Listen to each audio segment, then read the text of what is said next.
আসসালামু আলাইকুম, welcome to my another videos. কী অবস্থা সবার, কেমন আছেন? আপনাদের জন্য নতুন একটা ভিডিও নিয়ে চলে আসলাম। আমি সুইট ইসলাম। কী অবস্থা সবার, কেমন আছেন? তো জানি না, আমি পুরান ঢাকার একটা বিয়ে অ্যাটেন্ড করছিলাম, তো আপনাদের সাথে শেয়ার করতে চলে আসলাম। এগুলো হচ্ছে আমার পাগলা কাজিন, তো রাগ করবেন না। আর যেহেতু আমার আস্তে আস্তে অনেক লেট হয়ে গেছে, তাই ডিনারটাই করে ফেললাম আগেটাকে খেয়ে। আর যেহেতু আমি বেবিকে হ্যান্ডেল করতেছিলাম, এই জন্য হাজব্যান্ড আমাকে খাওয়াই দিচ্ছিলো। কি আবার মাইন্ড করবেন না। এর মধ্যে ভাই বিয়েতে কি মজা আমার কাছে মনে হয়, কারণ কি জানেন, শুধু কেক খাও আর মিষ্টি খাও, মানে আর বসে থাকাটা যে কি প্যারা, সে যে বউ সেই ভালো জানে। আর যারা এই মাসে বা এই শীতের মধ্যে বিয়ে করবেন, তারা একটু সাবধান, একটু মোটা ধরনের কাপড় চোপড় নিয়ে, না হয় আপনারা শীতে কেঁপে কেঁপে মরে যাবেন। কারণ যে শীতের মধ্যে কি একটা অবস্থা হইতেছিল, কিন্তু বেশি মানুষ থাকলে অতটা গরম লাগে না, লাগে হচ্ছে লাস্ট মোমেন্টে। আর যেহেতু আমি গায়ে হলুদ অ্যাটেন্ড করে চলে আসছিলাম রাত 3টা বাজে খোলামোড়ায়, আমার তো পুরো নাজেহাল অবস্থা, কারণ আমি সোয়েটারও নেই। দেন হচ্ছে আমি যে কাপড় পরছি ওইটা হচ্ছে সুতির কাপড় আর পাতলা কাপড়, মানে কি একটা অবস্থা। আর এখানে সবাই পাগলা ডান্স দিচ্ছে, দেখতেছেন পাগলা ডান্স। তাদের কোনো কাজ নাই, তো তারা পাগলা ডান্স দিচ্ছে। আমিও দিছি, মিথ্যা বলে লাভ নাই, কিন্তু পরে শেষ মোমেন্টে দিছি। কারণ হচ্ছে কি, যদি এই মোমেন্টে দিতাম কতগুলো মানুষ, তাই আমি আর ফার্স্টে দিইনি। এই যে একটু সাইডে সুইডে আসে, কেউ মাইন্ড করবেন না। দেন হচ্ছে ওরাও পাগলা ডান্স। আর এই যে আমার একটা কাজিন, তার উপরে সবাই মনে করছে ভার এসে গেছে, আসলে না।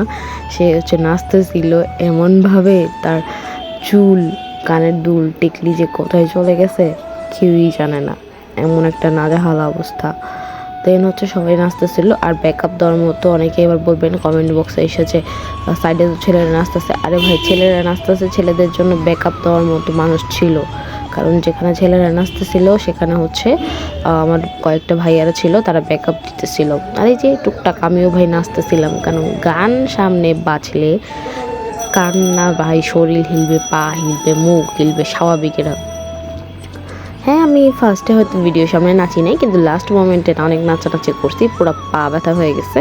কারণ আর অনেকে এবার কমেন্ট বক্সে এইসব বলতে পারেন যে আপনার মেয়ে কোথায়।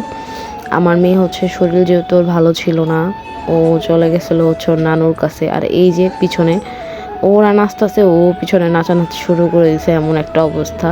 আমি বলতেছিলাম যা স্টেজে যায় নাচানাচি কর, আর এখানে নাচতেছিল চান্দের বাতির কসম দিয়ে, মানে কেমন যে একটা অবস্থা আমার নিজেরও। আর এখানে নাচতেছে হচ্ছে কারেন্টি লাগা কি নাচগুলো সুন্দর না, স্পিড বাড়িয়ে দিয়েছি আমি। কারণ ভাই এতগুলো নাচ দেখার ধৈর্য আমারও নাই, আপনারও থাকবে না। পরবর্তীতে কী হবে জানেন, আপনারা আধা ভিডিও দেখে চলে যাবেন। তাই এই জন্য আপনাদের জন্য বাড়িয়ে দিলাম। আর অবশ্যই সবাই লাইক কমেন্ট শেয়ার করতে ভুলবেন না যদি ভিডিওটা ভালো লেগে থাকে। আর বিয়ের ব্লগটা নিয়ে আসবো খুবই তাড়াতাড়ি, কারণ আমার শরীর ভালো ছিল না, আমি ভয়েস দিতে পারি নাই। তাও এখনও টোটালি আমার গলা ঠিক হয় নাই, তাও টুকটাক যতটুকু পারতেছি আপনাদের সাথে শেয়ার করতেছি।